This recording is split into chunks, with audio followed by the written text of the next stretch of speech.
sehingga dalam pengadaannya itu memang harus teratur ya, jadi harus berkala, harus disediakan. Kemudian barang tak habis pakai itu baik barang yang relatif awet, kemudian tahan lama atau dapat dipakai berulang kali dalam jangka waktu yang lama, misalnya printer ya. Nah, kalau printer itu kan masuk ke barang tak habis pakai, tetapi tinta printer itu masuk ke barang yang habis pakai ya. Contoh dari barang yang habis pakai itu ini teman-teman. Jadi biasanya di kampus ya untuk teknik itu ada pengadaan ATK. Jadi ada pulpen, kemudian penggunting, ada cutter ya, ada apa namanya tip X itu. Kemudian disediakan juga buku gratis, buku tulis gitu ya untuk dosen-dosen maupun teknik ya. Nah, barang habis pakai itu seperti itu. Jadi gunting, pulpen, pensil ya. Kemudian staples itu isi staplesnya pasti habis pakai gitu ya. Kemudian stabilo ya. Kemudian ini penjepit, ini biasanya digunakan untuk menjepit dokumen sehingga barang ini masuk pada barang habis pakai karena tetap digunakan menempel di dokumen gitu ya. Sticky note. Oke, kemudian peralatan kantor ini ya masih yang habis pakai. Cap apa stempel itu tintanya yang habis pakai. Kemudian stop map juga masuk ke peralatan kantor yang habis pakai ya. Untuk barang yang tak habis pakai itu tadi seperti printer, tetapi kalau yang tintanya masuk yang habis pakai. Kemudian telepon ini juga tidak habis pakai. Di setiap kantor ya saya rasa masih butuh atau masih menggunakan telepon ini ya. Kemudian yang iPhone ini sudah jarang ada. LCD proyektor ya di dunia kuliah justru malah sangat dibutuhkan gitu ya. Tuh mesin fotokopi ya itu biasanya jadi satu dengan printer. Perlengkapan kantor atau termasuk perbekalan kantor ya. Perbekalan kantor itu adalah barang habis pakai yang biasanya digunakan untuk keperluan tulis menulis, misalnya kertas, kop surat, buku tulis ataupun amplop. Hiasan kantor itu barang yang berfungsi untuk mendukung atau mempercantik kantor, misalnya vas bunga. Jadi vas bunga ya, hiasan-hiasan kantor itu juga masuk pada perlengkapan kantor. Nah, inventarisasi kantor atau inventarisasi barang di kantor ya itu adalah kegiatan dan usaha untuk memperoleh data mengenai barang-barang perlengkapan yang dimiliki atau kemudian dikuasai atau diurus baik sebagai hasil usaha pembuatan sendiri, pembelian ya, hadiah maupun hibah dari unit yang lain. Unit lain. Tujuannya apa? Kenapa sih harus ada inventarisasi gitu ya? Tujuannya adalah untuk menjaga efisiensi dan transparansi operasional daripada organisasi atau instansi, kemudian memudahkan pengawasan laju barang atau lalu lintas barang. Ya. Jadi beberapa barang yang memang tak habis pakai itu jika tidak ada di tempatnya, maka kira-kira lalu lintasnya kemana? Disalurkan atau dihadiahkan kemana atau diberikan ke unit yang mana gitu ya. Kemudian menghitung kekayaan perusahaan.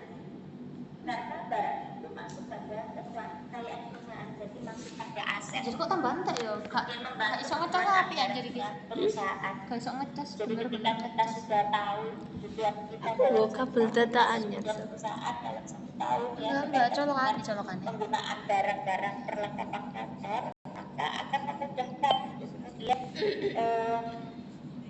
dibuat ya rancangan biaya untuk 1 tahun mendatang kira-kira pastikan sama habisnya ya. berkaitan dengan pembelanjaan kertas, pembelanjaan tinta, ya. Kemudian membantu memperkirakan kapan waktu penggantian aset atau inventaris. Jadi misalnya printer atau komputer itu ada usia kerjanya, misalnya maksimal 5 tahun.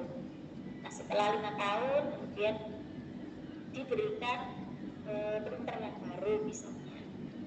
Kemudian membantu menemukan barang dengan mudah.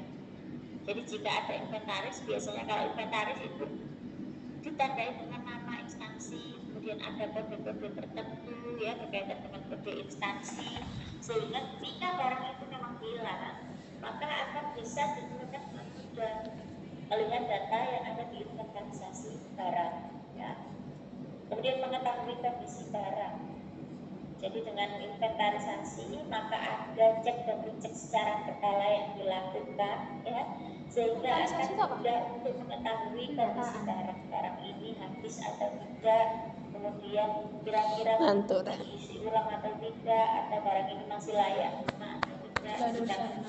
Sudah tidak layak guna, Oh iya, karena kamu yang punya. Harus kemudian digantikan dengan yang baru. Punya siapa? Bawa logo kan ini loh, ini loh. Apa? Berkaitan dengan cara inventarisasi barang. Oh jangan lo dirangkum tabung bisa. Mencatat secara manual atau digital. Manual atau digital. Ya, inventarisasi barang itu sudah bertransformasi ke. Aku bingung, ini kan inventaris ya. Ada inventarisasi barang. Kita analisis tata ruang. Kalau dulu semua barang yang masuk. Tata ruang itu termasuk iki jalan kan ya. Berarti perlu nggak? Ya perlu.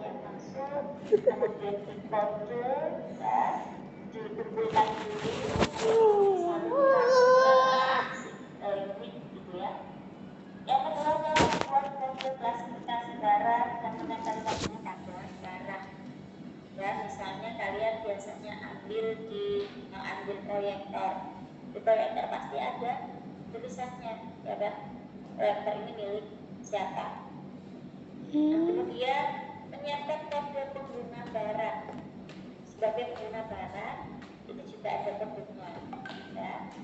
Kemudian mengumpulkan data-data inventaris ke dalam buku induk barang inventaris. Jadi kalau secara manual itu ada yang namanya buku induk khusus untuk mencatat, ya, mencatat barang-barang yang masuk dalam inventarisasi barang.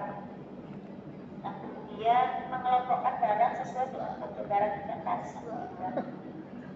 Jadi ada mengelompokkan jenis barang yang barang habis pakai atau barang tak habis pakai. Nggak apa-apa pun ini. Jebol sayang. Agar bisa ditunjukkan kenalan. Jebol sayang, jebol. Aku beli pop mie kan. Yo kok tak walik kan ya. Orang itu ada apa saja, yang pertama adalah ada barang inventaris. Ada yang mana Bisa titik itu ya di foto ya. Iya, di screenshot. barang yang masuk sebagai inventaris dicatat. Lah ya di screenshot lah ya. Barang inventaris. Yo ngono diambut. Sambungan kelek. Kemudian pencatatan barang Perasaan aku gak dodo. Ya ampun, sumpah sambu gak enak kelek.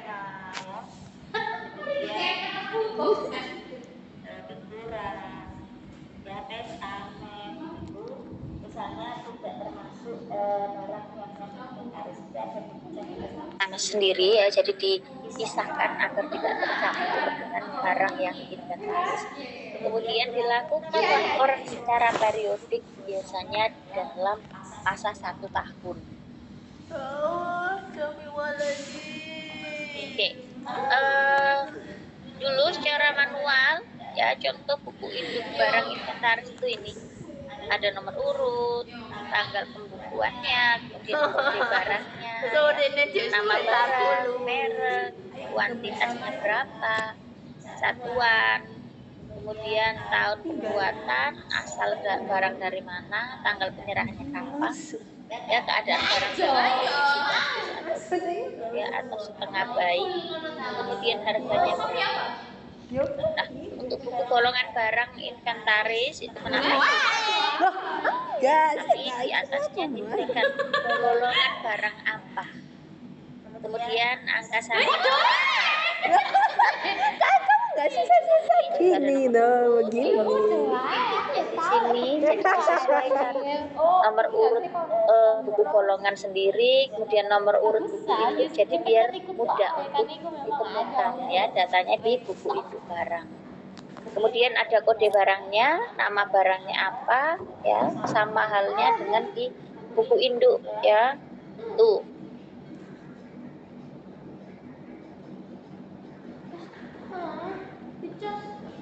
Kemudian buku catatan barang non inventaris ya, itu seperti ini teman-teman. Ini bisa kalian lihat nanti ya. Buku penerimaan barang itu ada sendiri ya. Kapan buku itu mulai diterima. Jadi dulu seperti ini catatannya. Kemudian pengeluaran barang. Bukti ini buku pengeluaran Harus ada bukti pengeluarannya, tanggal berapa, kemudian nomor barangnya ya. Nah, ini contoh laporan situasi barang di gudang. Kalau zaman dulu berarti dibuat di triwulan 1, 2, 3, dan 4. Jadi 1 tahun itu ada kali laporan ya. Jadi selama 3 bulan sekali triwulan. Makanya ada 4 kali laporan. Nah, berbeda dengan yang saat ini. Ternyata inventarisasi barang itu bisa berbasis web ya, atau sudah bertransformasi menjadi digitalisasi ya, menggunakan sistem informasi manajemen inventarisasi barang. Nah, di sini bisa kalian lihat ya, seperti tampilan SSO ya, siapa itu juga sudah digitalisasi sehingga akan lebih mudah dalam pengawasan barang, dalam pembuatan laporan ya, kemudian dalam pendataan barang masuk dan keluar karena sudah terintegrasi.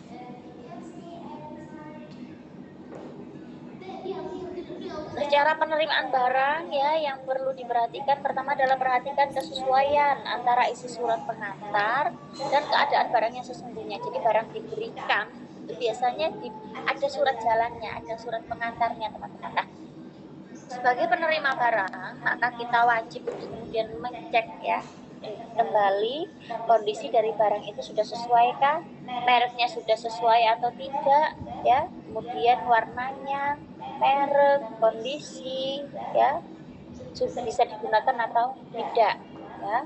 Jadi sudah dicek kembali keadaannya itu benar-benar sesuai dengan suratnya atau tidak. Kemudian yang kedua adalah pihak penerima melakukan pemeriksaan barang, diperiksa secara detail ya. Yang ketiga, dibuat berita acara pemeriksaan barang. Jadi ada siapa yang mengantar, kemudian siapa yang bertanggung jawab menerima, karena ini nanti sebagai laporan juga si pengantar barang ya. Kemudian dibuat berita acara serah terima barang ya. Dan yang terakhir adalah dicatat dalam buku penerimaan barang. Jadi kalau sudah dilakukan serah terima ya, maka selanjutnya harus dicatat barang itu sebagai inventarisasi penerimaan barang. Berita acaranya seperti ini teman-teman ya. Jadi kapan barang itu diantar atau diterima, kemudian siapa saja ya yang berhak menerima, kemudian nomor faktur atau suratnya ya, surat kirim atau surat jalannya itu biasanya ada.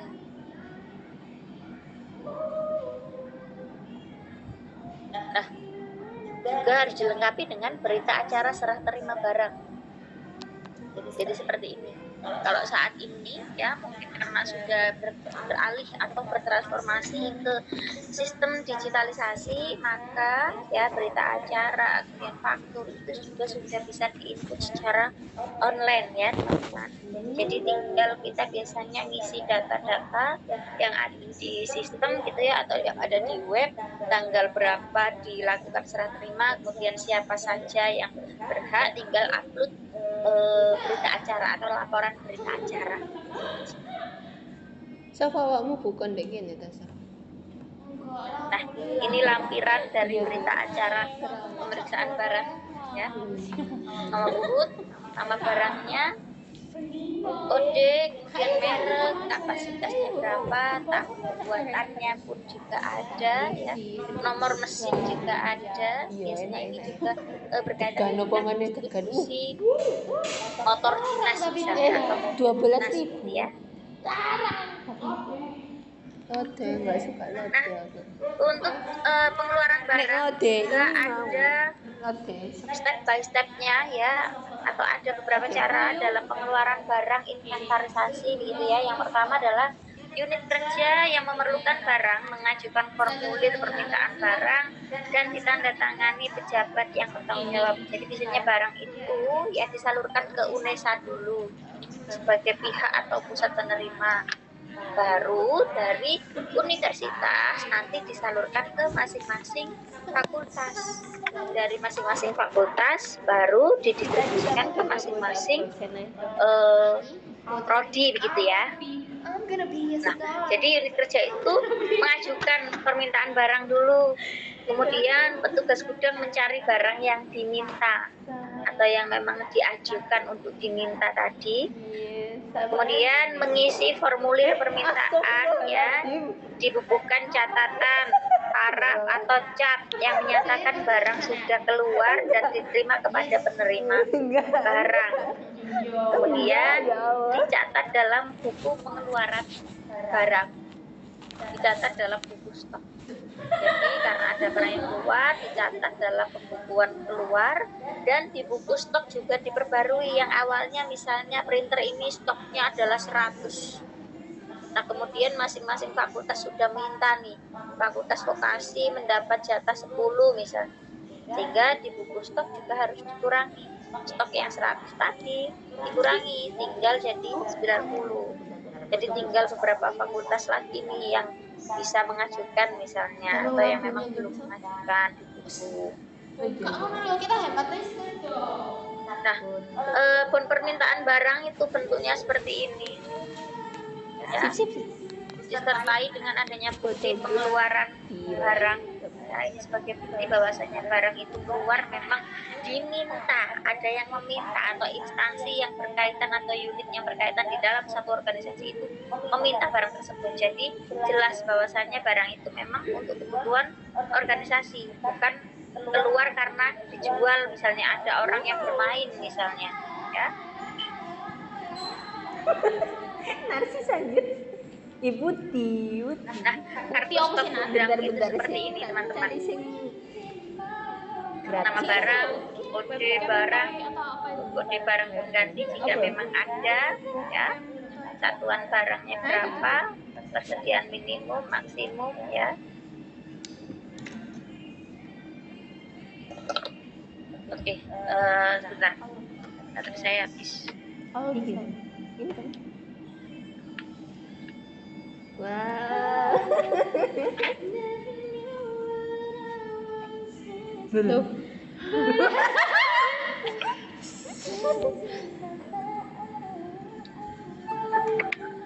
Oke, lanjut pada pemeliharaan barang dalam gudang. Jadi karena tadi ya pengadaan barang ya, atau procurement Sita, iki neng dia. itu biasanya memang tidak langsung disalurkan, tetapi ada gudang tersendiri berkaitan dengan inventarisasi barang ya, yang mana ini ada di pusat ya, di Indonesia pusat gitu ya, sehingga memang butuh untuk dipelihara sebagaimana misalnya kemarin kita memelihara arsip ya.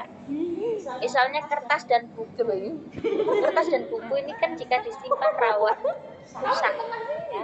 Yang mana kita tahu penyebab kerusakannya adalah misalnya rayap, tikus, atau berkaitan dengan kelembapan udara yang sangat lembab akan mempengaruhi kualitas kertas ya. Kertasnya jadi luntur, kemudian mudah robek, atau kertasnya jadi gandeng satu sama yang lain ya, sehingga tidak bisa digunakan lagi.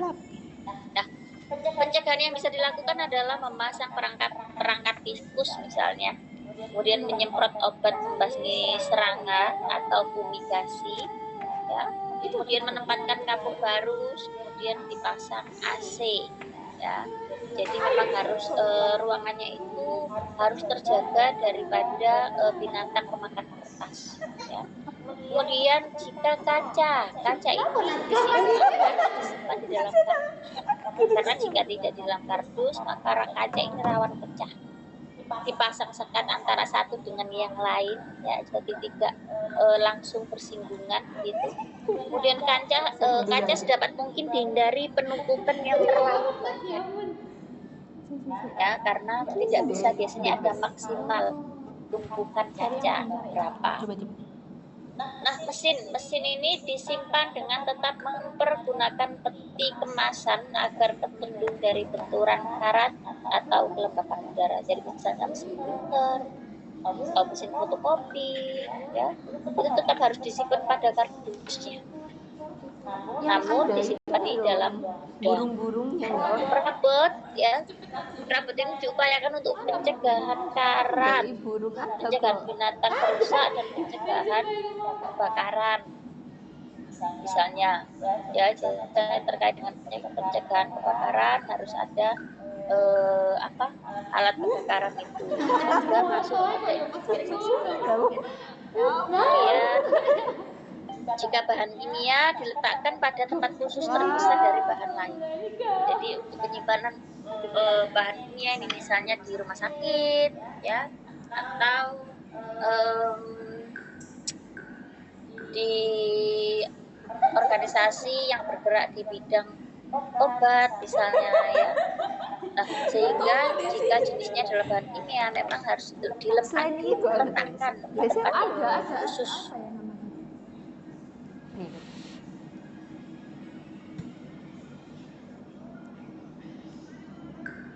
Pemeliharaan bangunan gedung ya, yaitu diatur ventilasi atau sirkulasi udaranya seperti apa, harus ada berapa jendela misalnya ya. Kemudian pencegahan kontrak atap, jadi bangunan gedung untuk menyimpan barang ya atau perlengkapan kantor itu juga harus diperhatikan ya teman-teman, sebagaimana kita memperhatikan bangunan gedung untuk kearsipan ya. Selain ventilasi itu tadi juga harus dilihat adanya kebocoran atap, jadi sebisa mungkin diantisipasi agar tidak terjadi kebocoran atap sehingga akan merusak barang-barang yang sudah disimpan di dalam gudang. Kemudian perbaikan saluran air di sekitar gudang, jadi agar ada kebocoran air atau kemudian tidak lembab dindingnya ya. Kemudian dilakukan pencegahan rayap ya, biasanya dilakukan fumigasi, penyemprotan ya dengan zat-zat tertentu agar tidak dimakan rayap. Kemudian peletakannya atau penyimpanannya juga menggunakan lemari. Pemasangan pagar ya, ini maksudnya adalah ada pagar pembatas ya, untuk wilayah gedung yang menyimpan inventaris atau barang-barang perlengkapan kantor. Kemudian pembersihan sampah secara berkala ya, baik itu pembersihan sampah atau pembersihan debu. Jadi agar barang yang disimpan itu tidak rusak, sehingga memang secara berkala harus dilakukan cek dan recheck, kemudian dibersihkan debu ataupun sampah-sampah yang ada di dalam gedung gitu ya.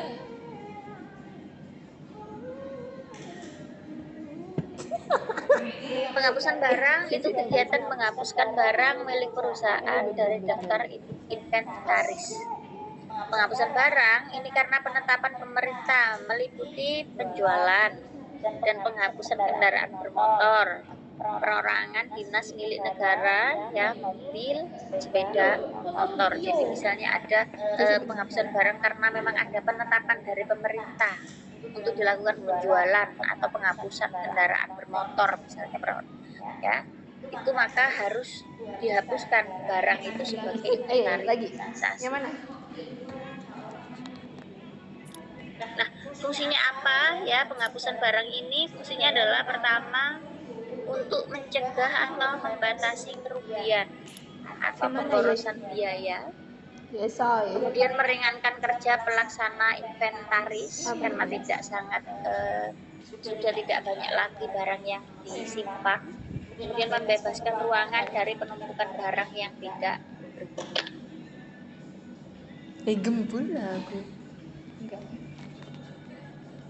Nah, makanya harus dilakukan laporan ya, atau harus dicek secara berkala itu tadi untuk mengetahui kondisi barang. Jika memang rusak, maka barang itu dinilai dulu masih layak guna atau tidak. Jika memang sudah kehilangan kegunaannya atau kehilangan manfaatnya untuk digunakan, maka barang itu harus segera dihilangkan atau kemudian dihapuskan dari barang inventaris ya.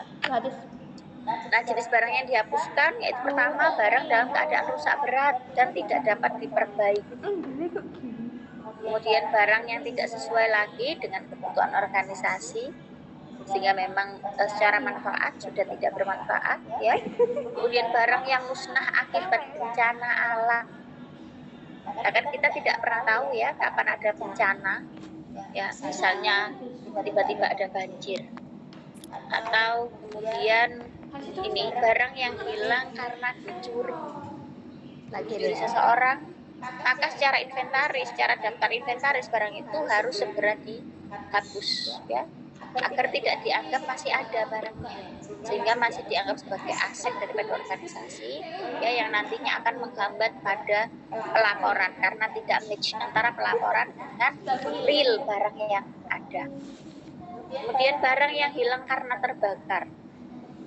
Jadi misalnya ada kebakaran gedung ya yang tidak disengaja karena korsleting listrik, sehingga banyak data ataupun banyak arsip ataupun banyak barang yang juga terbakar. Nah, itu harus dihapuskan juga di dalam barang inventaris atau daftar inventarisasi barang. Kemudian kelebihan stok barang yang tidak tahan lama. Misalnya pulpen itu juga ada masa simpan teman-teman. Beberapa jenis pulpen jika terlalu lama disimpan itu juga tintanya tidak akan keluar, biasanya macet. Kemudian tinta untuk printer juga pun sama. Kalau terlalu lama disimpan juga tinta, cairan tinta yang ada di dalamnya itu juga bisa rusak ya.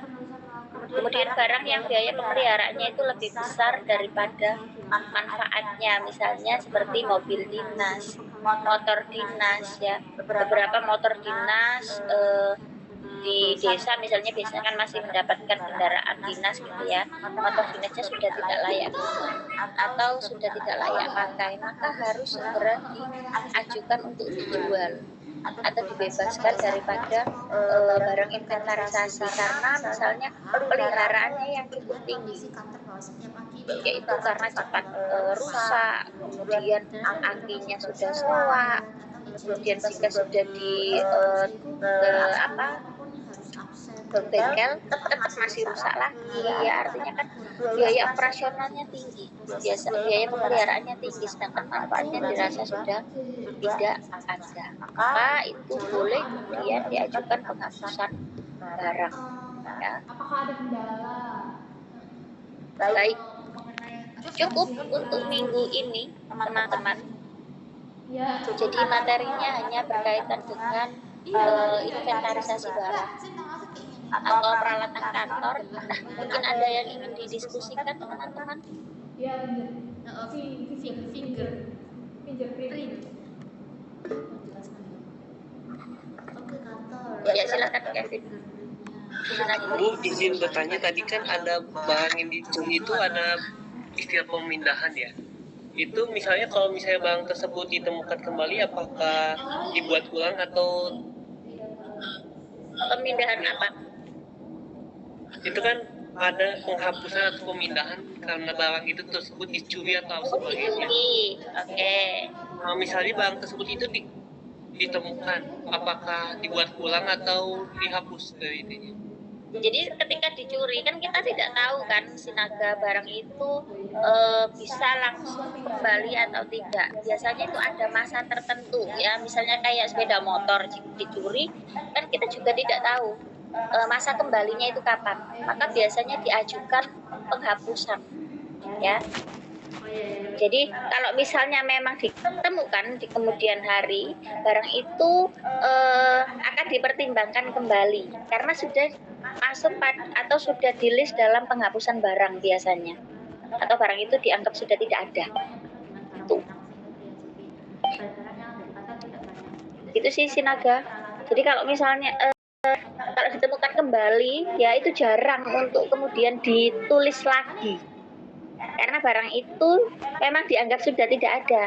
Nah, untuk memudahkan si pelaporan inventaris kantor ya biasanya itu ya sudah, kalau memang ditemukan pada masa yang sudah ditentukan ya, untuk ternyata barang itu sudah dihapus nih di dalam barang inventarisasi kantor ya, artinya barang itu sudah dianggap hilang, sudah tidak ada ya maka tidak dimasukkan kembali karena akan membingungkan nanti dalam pelaporan inventarisasi. Jadi biasanya lebih mudahnya ya sudah dianggap barang itu memang sudah hilang meskipun sudah ditemukan kembali, biasanya begitu.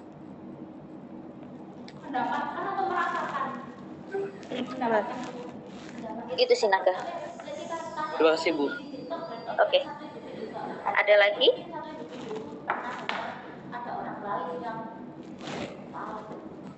Kemarin tugasnya berarti teman-teman kearsipan tugasnya apa? Kearsipan administrasi perkantoran untuk reguler. Apa deh tugasnya? Surat masuk. Menganalisis apa? Surat masuk. Masih ingat? Tata ruang. Tata ruang. Hah? Apa itu? Oke, menganalisis ruangan ya. Kemudian yang dijadikan tugas yang apa analisisnya kan? Yang dijadikan UTS adalah hasil rekomendasi teman-teman ya. Itu. Hasil rekomendasi. Sampai di sini ada tambahan teman-teman, maksudnya ada tambahan yang belum sempat diabsen mungkin, yang baru join. Nanti silahkan konfirmasi ke PC ya. Katakan nih Mbak Arneta, kemudian Mbak Anindya. Apa nih, silakan.